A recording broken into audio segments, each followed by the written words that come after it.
Você é aquilo que você faz de você mesmo, e não um produto do meio. Você concorda com essa afirmação? Hoje eu vou trazer um pouco do olhar do Viktor Frankl sobre o sentido da vida e sobre essa afirmação também. Se você não me conhece, meu nome é Natália Mora, eu sou psicóloga e terapeuta cognitivo-comportamental. Já se inscreve no canal, deixa um like se gostar do vídeo e ativa o sininho para ter mais notificações sobre os vídeos. Viktor Frankl foi um psiquiatra, médico psiquiatra, que esteve presente em 4 campos de concentração. Ele era judeu e estava trabalhando em hospitais já psiquiátricos, na ala de suicídio, e tinha um trabalho extenso já na psicologia, né? Ele é fundador da terceira escola vienense de psicologia, que é a logoterapia. Mas a logoterapia ainda não estava formada, ela foi testada e foi utilizada no campo de concentração, né? Ele conseguiu estudar ali a psicologia, que ele chama de psicologia do campo de concentração. Então, o Viktor Frankl, ele passou por muito sofrimento e viu o sofrimento humano de perto em vários âmbitos. E ele traz no livro Em Busca do Sentido um pouco pra gente dessa experiência e de como a busca por sentido ela é importante em qualquer âmbito da sua vida.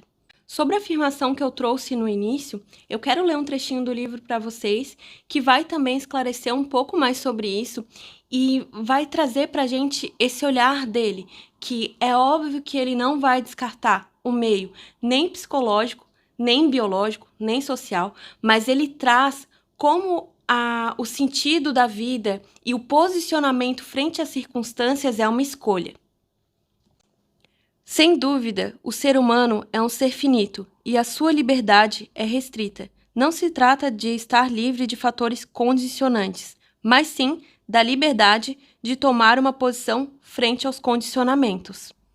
Como eu disse certa vez, sendo professor em 2 campos, neurologia e psiquiatria, sou plenamente consciente de até que ponto o ser humano está sujeito às condições biológicas, psicológicas e sociológicas.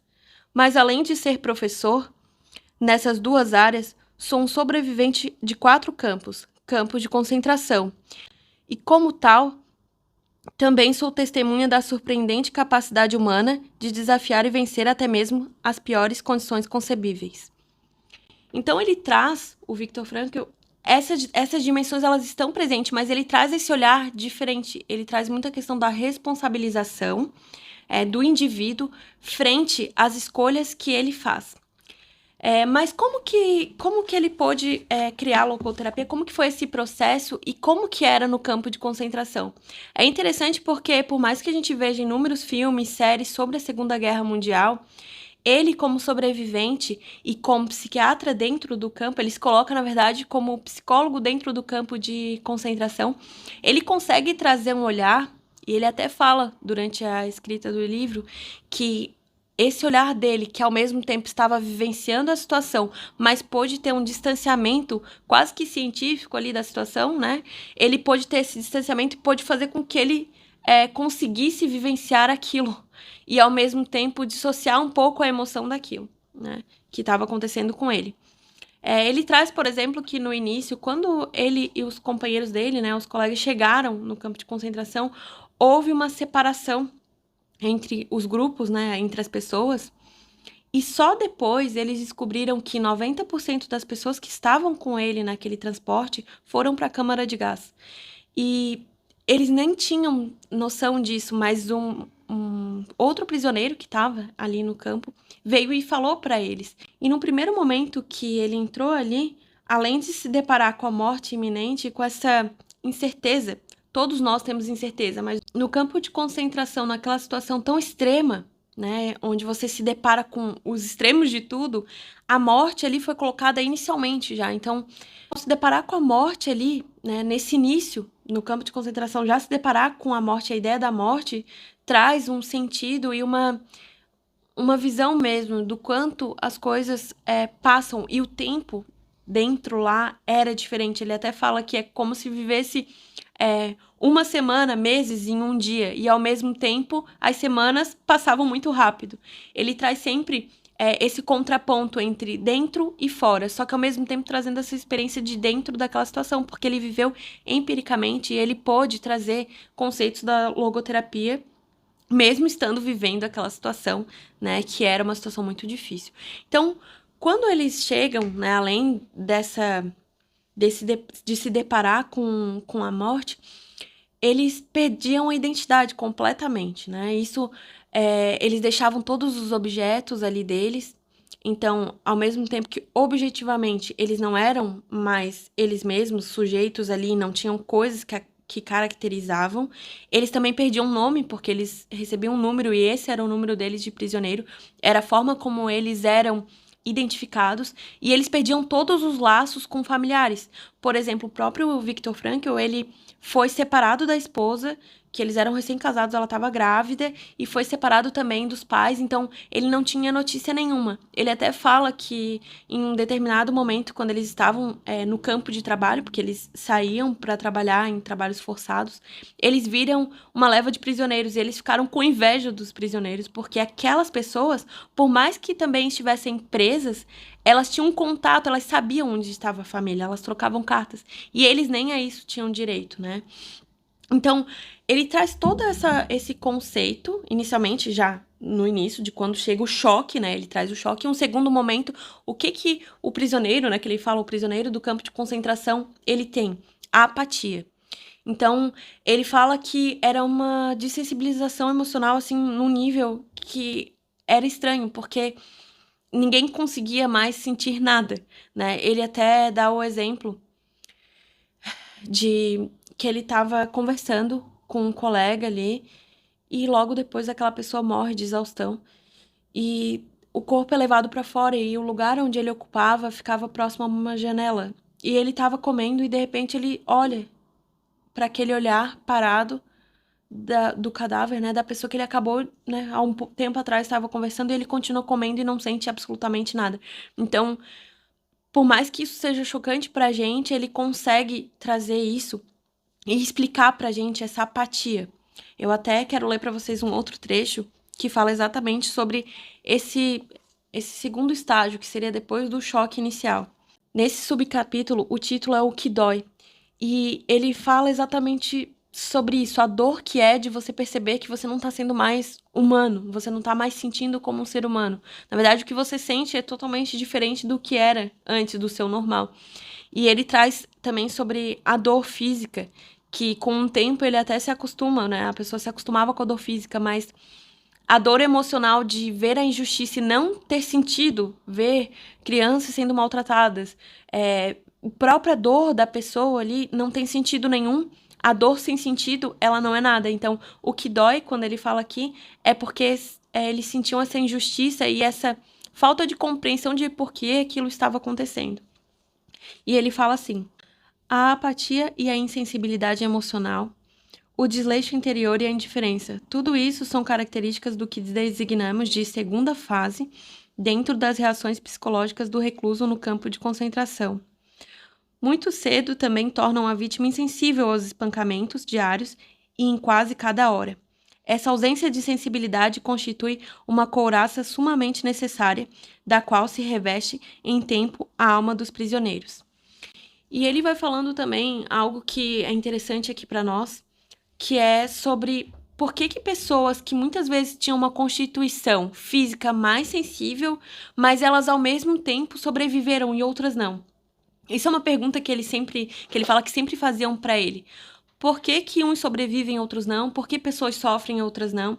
E ele traz aqui a questão da vida interior.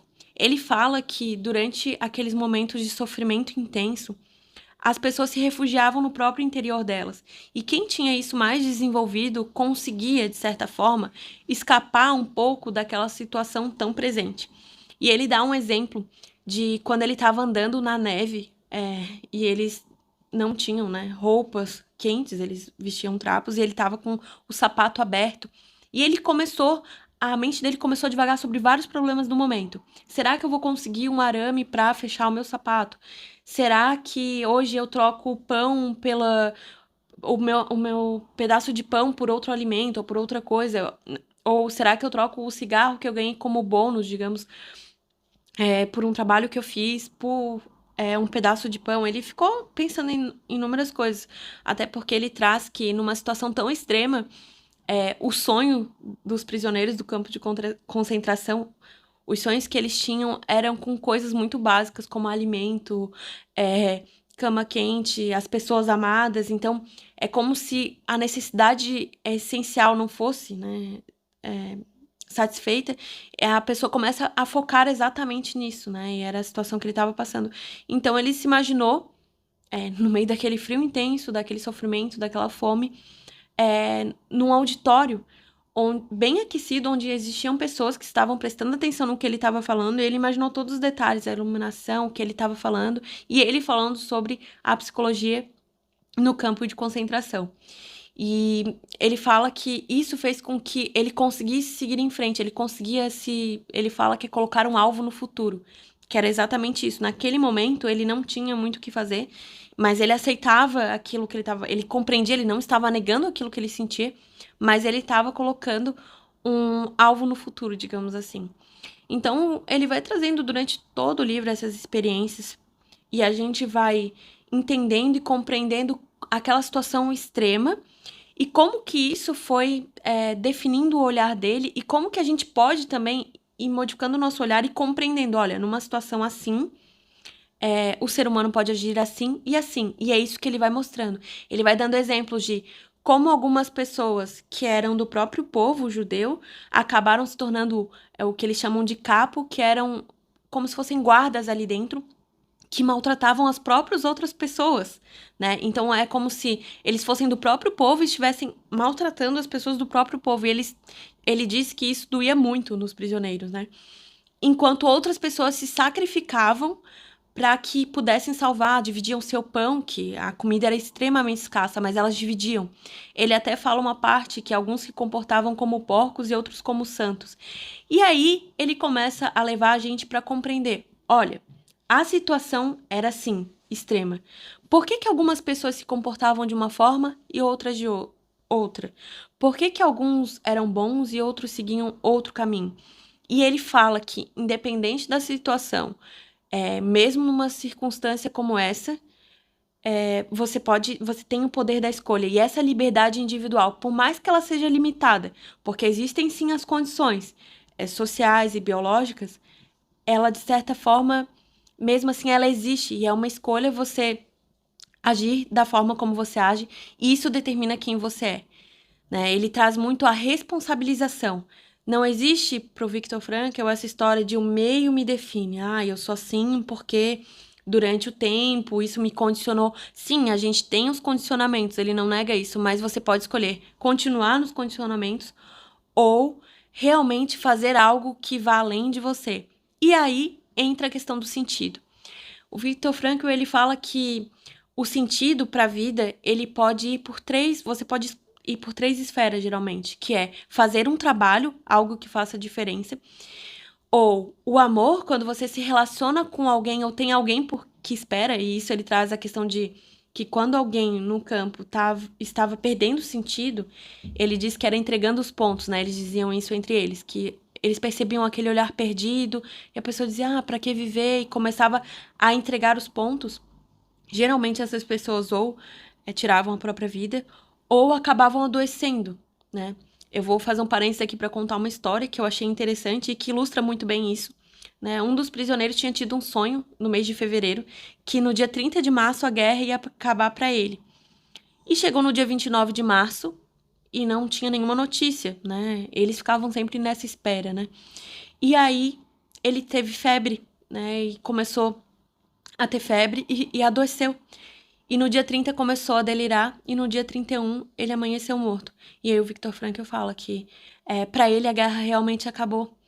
E ele fala sobre como muitas vezes a gente acaba projetando por algo e aquilo se realiza de uma forma ou de outra, né? E aí ele traz outro exemplo também que durante em um momento dessa estadia dele nos campos de concentração, ele serviu como médico, né? Ele foi recrutado ali por ser médico para trabalhar. E eles perceberam que perto do Natal e do Ano Novo, geralmente vinha alguma doença que matava inúmeros prisioneiros, porque eles acabavam se entregando, porque eles pensavam, nossa, mais um Natal e um Ano Novo. Eles tinham tanta esperança que no Natal estariam em casa que quando não acontecia, eles adoeciam e morriam. Isso acontecia frequentemente. E aí ele fala sobre a relação, né, entre o nosso sistema de defesa e a nossa psique. Então, o Viktor Frankl, ele traz muito a questão do adoecimento com a perda do sentido. Quando perdi o sentido, no caso, para esses prisioneiros, o fato de estarem vivos, porque eles não estavam mais em casa, eles não iam sair. Eles chegavam à conclusão de que a vida era aquilo e apenas aquilo. Eles não conseguiam nem ver à frente e não conseguiam nem se prender ao passado, porque, de certa forma, eles pensavam, bom, todos devem ter morrido, não há nada que me espere, né? Então, eles perdiam o sentido. E, então, o Viktor Frankl, retomando o que eu estava falando antes, né? Tem a questão de ter um trabalho, algo que faça sentido e que você faça e que realize que só você possa fazer. Ter pessoas com as quais você se conecta, que você ama e elas dão sentido para sua existência, porque para elas você é único. E também o sofrimento. Ele diz que o sofrimento ele também tem sentido. O sofrimento sem sentido, ele não é nem heróico, ele é um sofrimento covarde, é sofrer por sofrer. Mas quando a pessoa compreende o sentido do sofrimento, o sofrimento deixa de ser um sofrimento apenas e passa a ter sentido. Ele traz o exemplo daí de um senhor que veio consultar com ele, isso ele já estava fora do campo de concentração, atendia na clínica, né? E ele estava 2 anos sofrendo muito pela morte da esposa. E sofrendo intensamente, assim, e não conseguia mais viver, não via mais sentido, e tava tentando suicídio, né, já tinha tido a ideação e tava pensando em cometer o suicídio. E o Viktor Frankl olha pra ele e fala, o que a sua esposa, se fosse a sua esposa no seu lugar, como ela estaria? Ah, ela estaria muito mal, ele disse.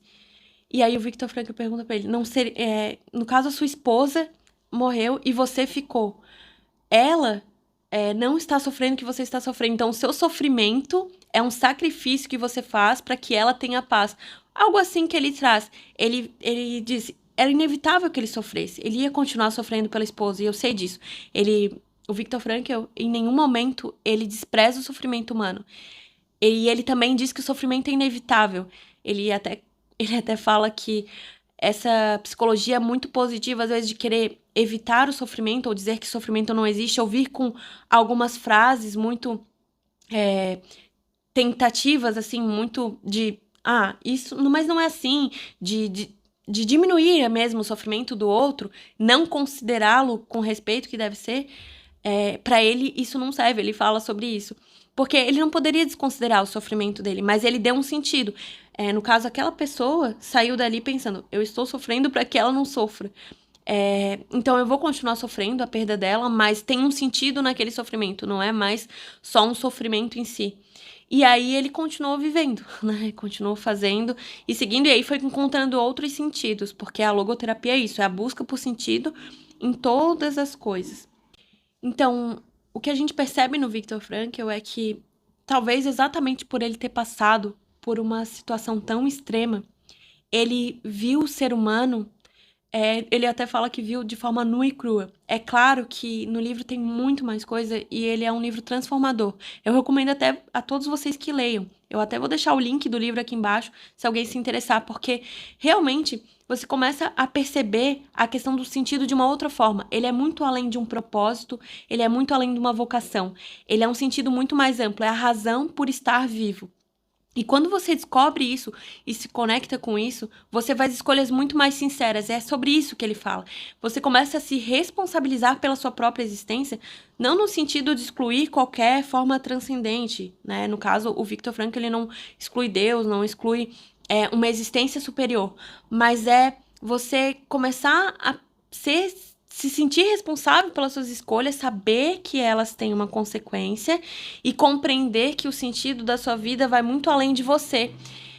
Porque se a gente parar para pensar, tudo que ele fala sobre sentido é sobre sentido da vida para mim e para os outros, o quanto eu vou servir os outros e aquilo vai dar um sentido para mim. Ele inclusive fala sobre isso, sobre Se eu for viver apenas para mim, de forma egoísta, isso não tem muito sentido. Agora, quando eu me coloco no sentido para os outros e para o mundo, tudo aquilo que eu faço vai ter uma dimensão diferente, né? Em outros vídeos eu vou trazer outros conceitos para vocês, com certeza, né, do Viktor Frankl, mas hoje eu queria falar um pouquinho sobre isso e sobre como a gente é aquilo que a gente escolhe ser e não aquilo que as circunstâncias determinam.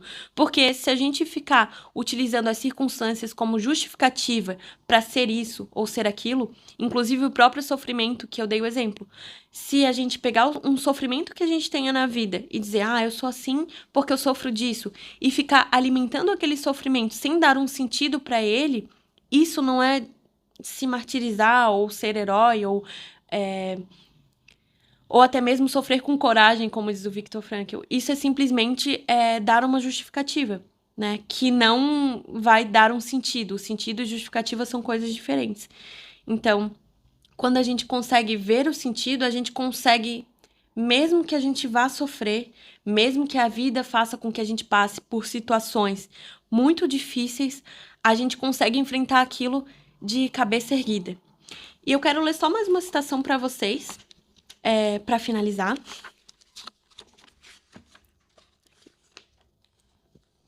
Onde o Viktor Frankl fala um pouco sobre a geração, no caso dele, a nossa geração. Ele diz assim: a nossa geração é realista porque chegamos a conhecer o ser humano como ele é de fato. Afinal, ele é aquele que inventou as câmaras de gás de Auschwitz, mas também é aquele ser que entrou naquelas câmaras de gás de cabeça erguida, tendo nos lábios o Pai Nosso ou outra oração. Então é isso, não esqueça de compartilhar esse conteúdo com alguém que também se interesse e que vá fazer sentido para a pessoa. Não esqueça de deixar também o seu gostei e se inscrever no canal. Até a próxima!